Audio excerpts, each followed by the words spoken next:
Kalau boleh tahu Pak Wali, ini kan kita punya 6 kecamatan. Artinya mungkin kalau saya sebagai masyarakat, mungkin di kota infrastruktur jalan sudah cukup bagus. Atau mungkin Pontianak Tenggara. Nah mungkin dari 6 kecamatan ini, dari kacamata Pemkot yang perlu ditingkatkan lagi, misalnya itu lagi berapa kecamatan?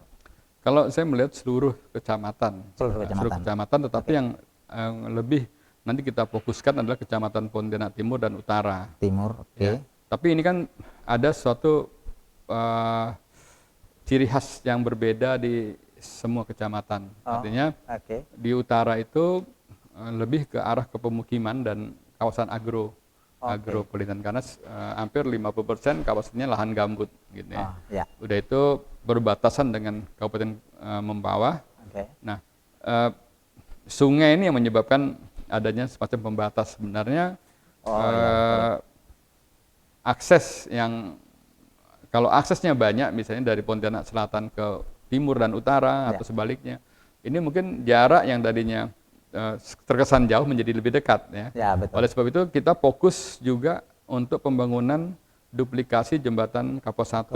Ya. Karena ini salah satu solusi untuk mengatasi kemacetan yang terjadi sepanjang waktu, hampir sepanjang waktu di jembatan Kapos 1.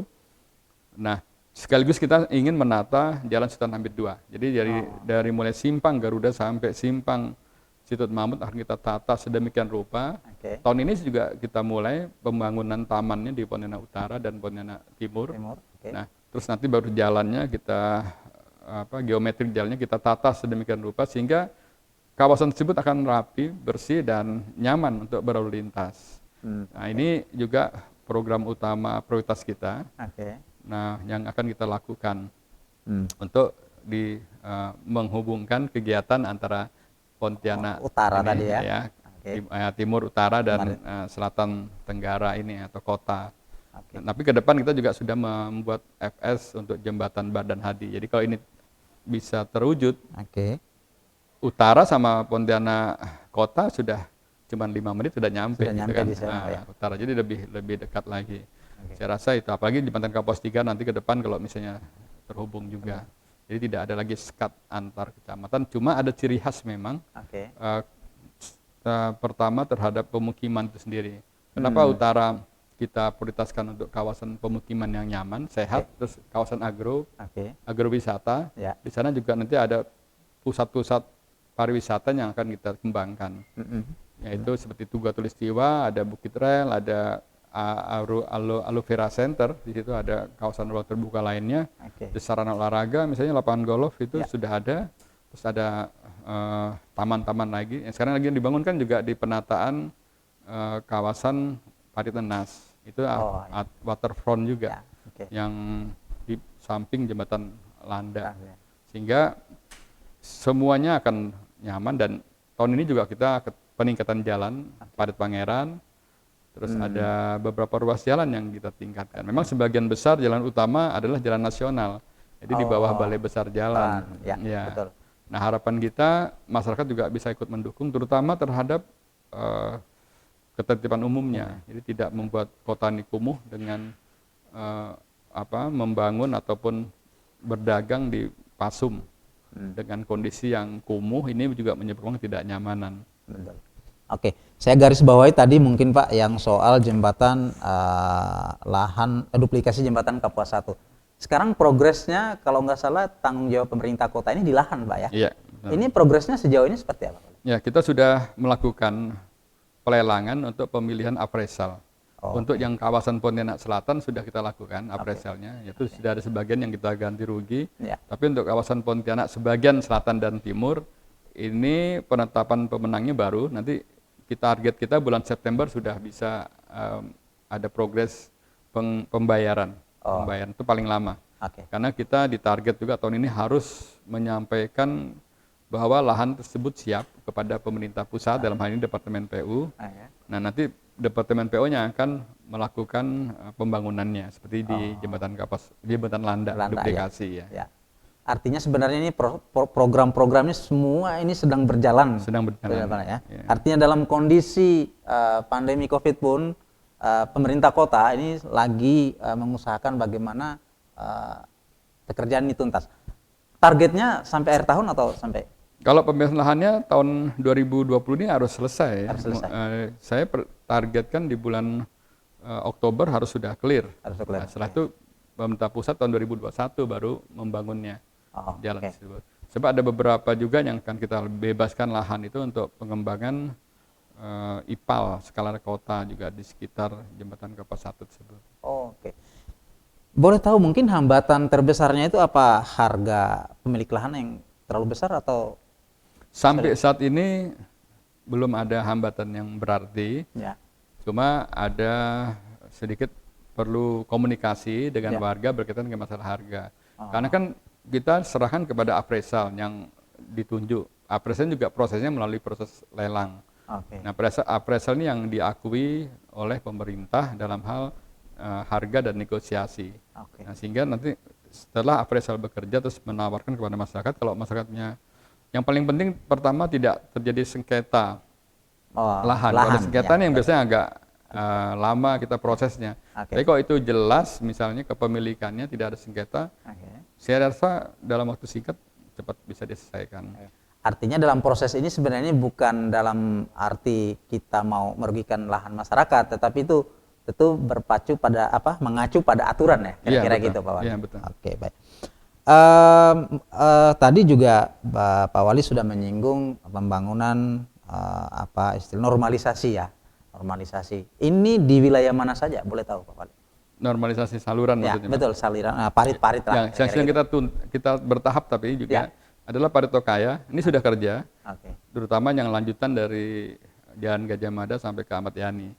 Jadi di Gang Dungun ya. Itu kita turap sekaligus penataan kawasan dan normalisasi paritnya. Karena Parit Tokaya menjadi salah satu parit primer yang catchment area-nya itu melayani catchment area yang sangat luas. Dan di sana kalau di kontur kota Pontianak tuh Parit Tokaya itu seperti lembahnya gitu. Lebih rendah dari kawasan lain. Khususnya di Pontianak Selatan. Nah, sehingga itu menjadi skala prioritas untuk kita tangani. Nah, selanjutnya juga tahun ini kita melanjutkan pembangunan turap Singgaraya Dalam, ada di Alianyang dan beberapa turap lainnya. Saluran-saluran lainnya normalisasi juga. Kalau normalisasi secara rutin dan bertahap itu memang hampir setiap hari dilakukan oleh kita dalam rangka memaksimalkan fungsi drainase. Artinya sebenarnya pekerjaan dalam kondisi yang pandemi seperti ini, semua pekerjaan itu tetap pada rel tadi. Hanya memang di persoalan anggaran tadi harus memilah mana yang harus prioritas, mana yang harus kita tangguhkan. Oke, mungkin juga terkait dengan rumah sakit ya. Itu juga tahun ini juga. Iya, jadi rumah sakit tipe B di Kecamatan Pontianak Utara ini merupakan masuk bagian dari program prioritas kita, dari visi misi kita, karena ini memang sudah menjadi permintaan kebutuhan masyarakat Pontianak Utara yang merasa umumnya rumah sakit besar kan berada di Pontianak Barat, kota Selatan dan Tenggara. Nah, timur Yarsi, tapi di utara sama sekali belum ada. Oleh sebab itu yang ada adalah puskesmas rawat inap yang di Siantan Hilir. Nah, ini akan kita jadikan rumah sakit. Nanti puskesmas Siantan Hilirnya akan kita pindah, kita bangun baru di sekitar di situ juga. Nah, rumah sakit ini nanti melayani masyarakat Pontianak Utara khususnya untuk penyakit-penyakit yang umum mereka di sana yang perlu penanganan cepat. Misalnya kasus bedah atau penyakit dalam misalnya. Kecelakaan lalu lintas, terus kebidanan ibu dan anak kalau melahirkan. Jadi tidak perlu harus ke Pontianak Selatan Tenggara karena kan transportasinya bisa memakan waktu yang cukup panjang. Terus ada kegiatan-kegiatan atau jenis-jenis penyakit yang mendasar yang memang harus ditangani di utara. Itu butuh anggaran berapa Pak Wali? Totalnya itu 52 miliar. Tapi ini multi years. Multi years. Jadi tahun 2021 selesainya. Tapi pekerjaan sekarang sudah dimulai, proses lelangnya sedang di tahapan. Oke. Tribuners, ini sudah banyak dipaparkan tentang infrastruktur yang sedang dikerjakan pemerintah kota. Yang menarik juga mungkin bagi Tribuners soal peningkatan jalan mungkin. Kita melihat kan Pontianak sebenarnya jalur-jalur jalan relatif lebih mudah, terutama tadi wilayah-wilayah Tenggara Selatan Pak ya, ketimbang utara. Nah, untuk peningkatan jalan sendiri Pak Wali, kecamatan mana saja yang jadi prioritas untuk Anda? Kalau kita lihat sekarang menyebar hampir di semua kecamatan, memang program DAK yang disetujui oleh pemerintah pusat sedang berjalan adalah overlay. Overlay lebih dominan di Kecamatan Pontianak Kota dan Barat, karena itu sudah masuk program 5 tahunan dari pemerintah pusat juga sudah mengalokasikan. Tapi di utara dan timur juga kita ada peningkatan beberapa ruas jalan.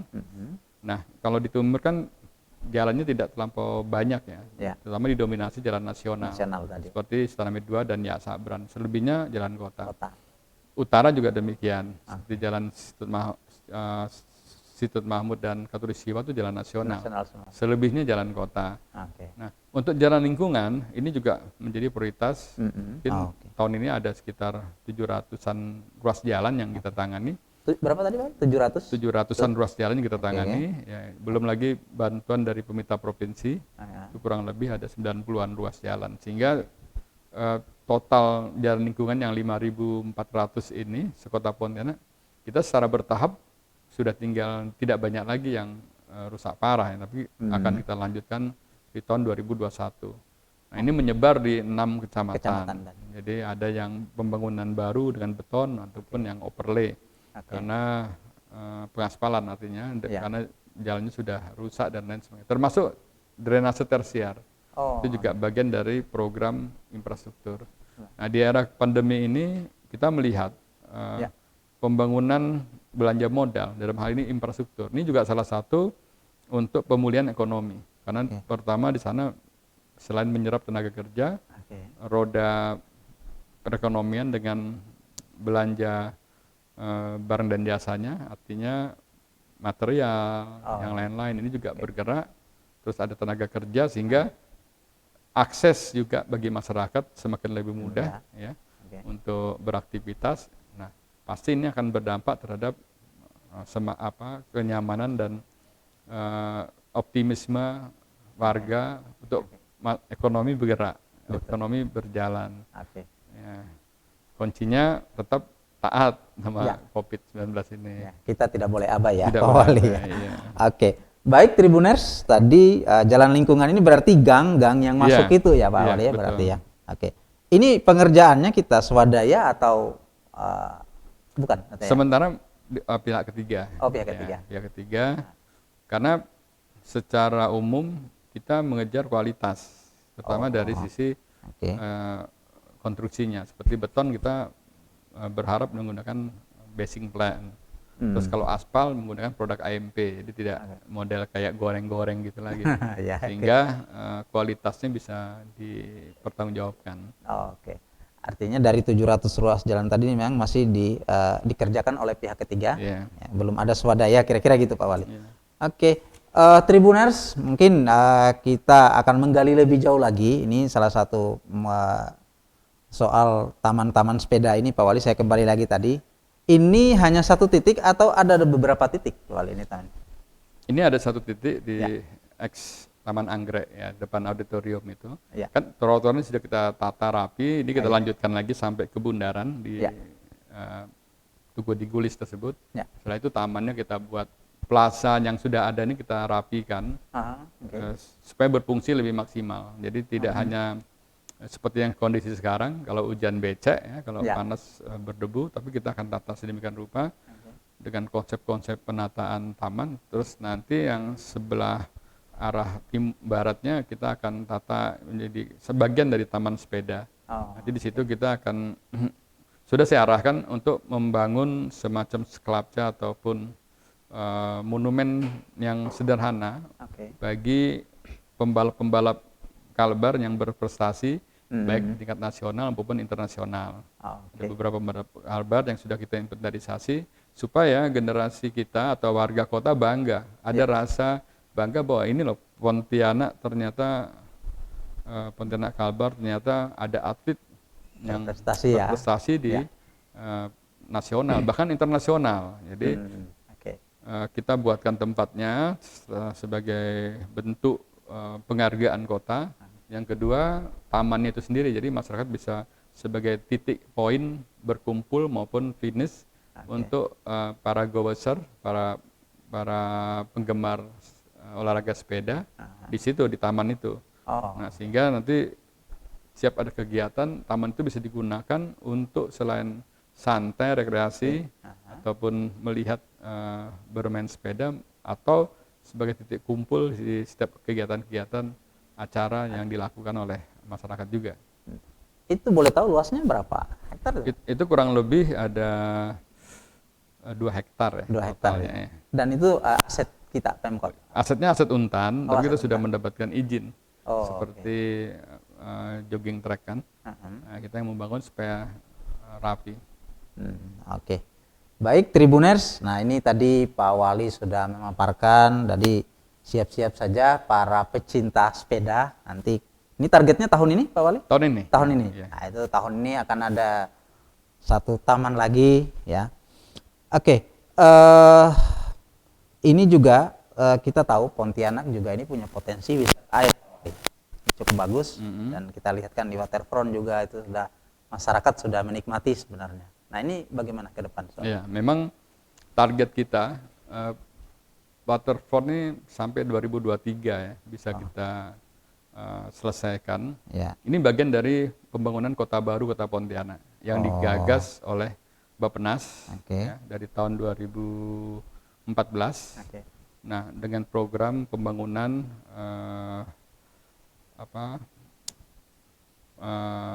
penataan kawasan, terus pembangunan kembali ataupun penataan ulang beberapa kawasan menjadi satu kawasan kota baru. Maksudnya kota baru bukan membangun baru, tetapi mempertahankan warisan budaya di sana, warisan budaya, termasuk rumah-rumah tradisionalnya, tetapi juga memanfaatkan pinggiran sungai atau waterfront ini menjadi frontnya, wajahnya kota Pontianak. Nah, ini sudah kita mulai beberapa tahun yang lalu dan beberapa bagian sudah diselesaikan seperti waterfront di Kelurahan Tambelan dalam Bugis, terus Tambelan Sampit maupun Tanjung Hilir ya, itu sepanjang sungai. Terus yang ke arah selatan ini promenade dari mulai Senghi sampai ke Gang Kamboja. Nah, ini juga bagian dari penataan tersebut. Nah, kita akan lanjutkan dari Kaposindah ke Senghi nantinya dengan plaza lebar 10 meter dengan varian yang kita desain yang menarik.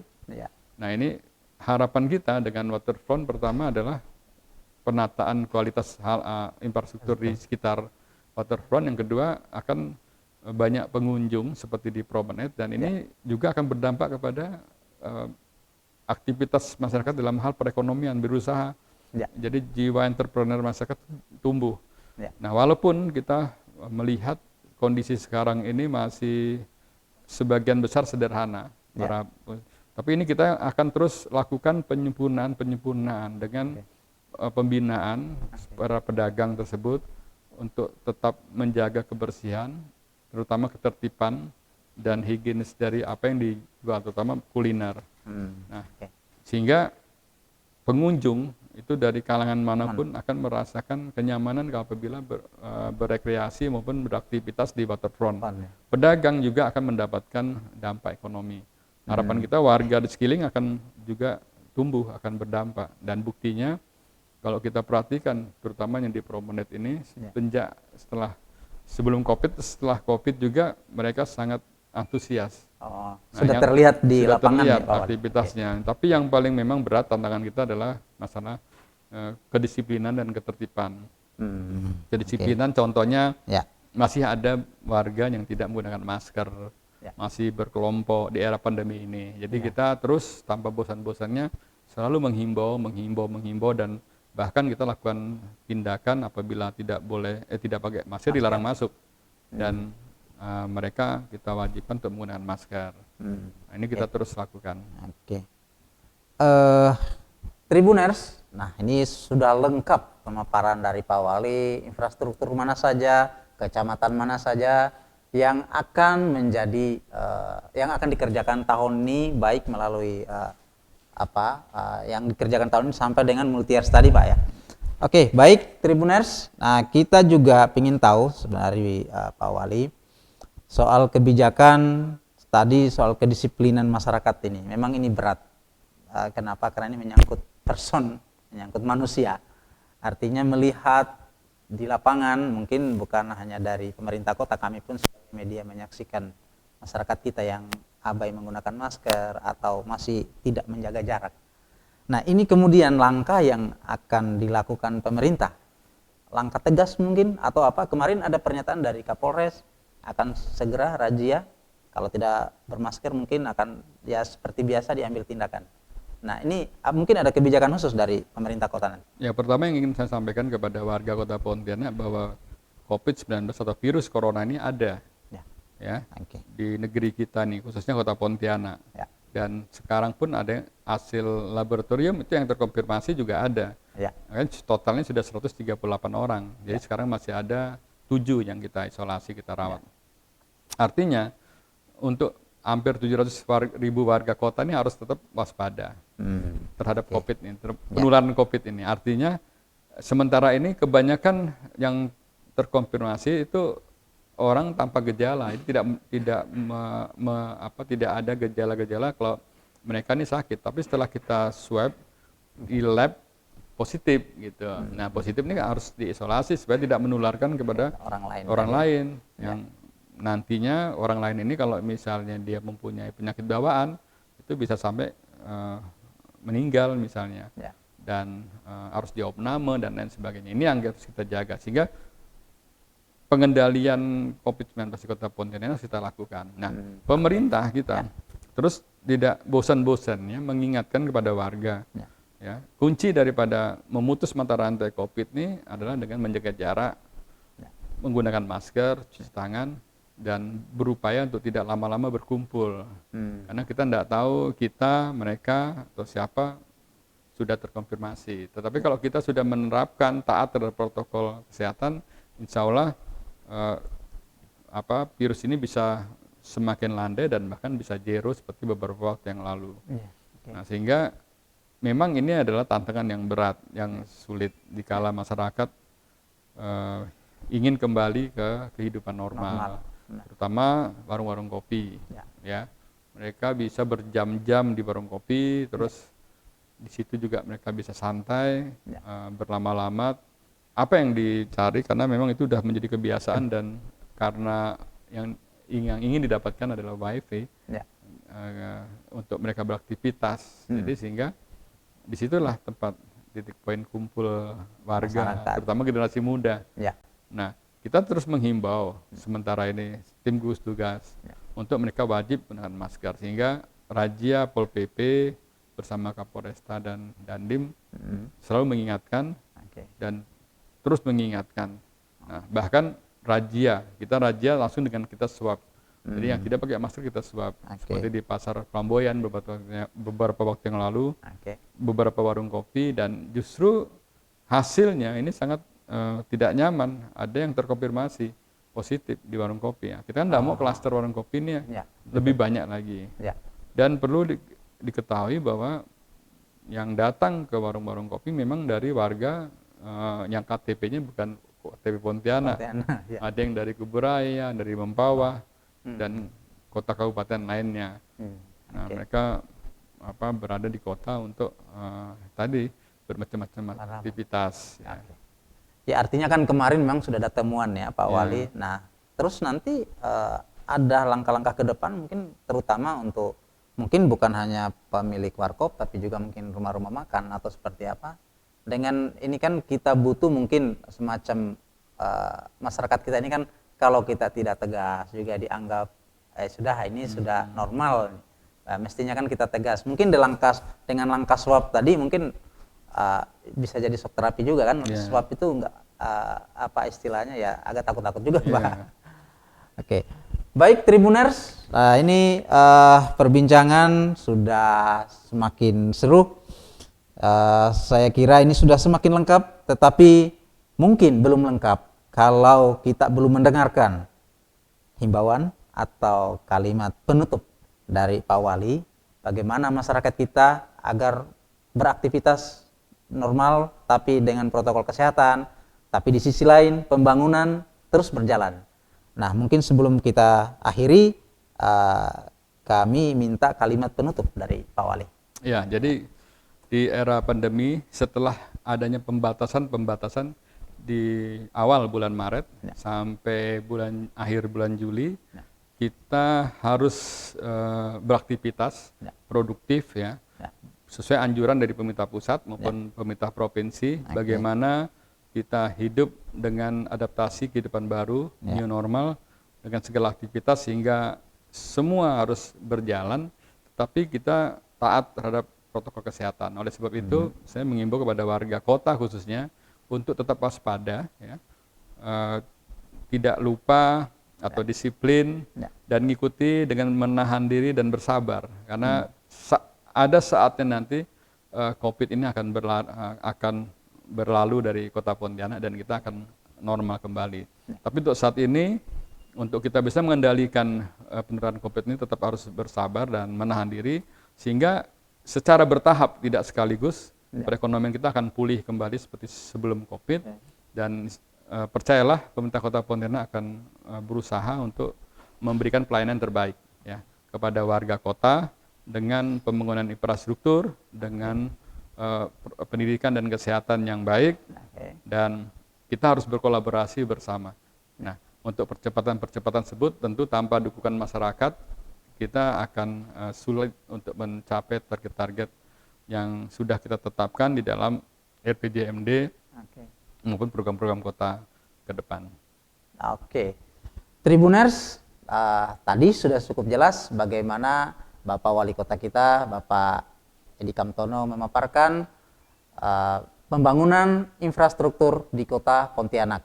Ini di semua kecamatan, jadi masyarakat, Tribuners terutama tetap jaga kesehatan dan jangan lupa tetap menerapkan protokol kesehatan dengan baik. Baik Tribuners, demikian bincang-bincang siang hari ini bersama Bapak Wali Kota Pontianak. Terima kasih Bapak atas waktunya. Mudah-mudahan ini bisa membawa manfaat untuk masyarakat kita, terutama di era pandemi COVID-19. Tribuners, demikian perbincangan siang menjelang sore hari ini. Terima kasih. Assalamualaikum warahmatullahi wabarakatuh dan selamat sore. Selamat sore.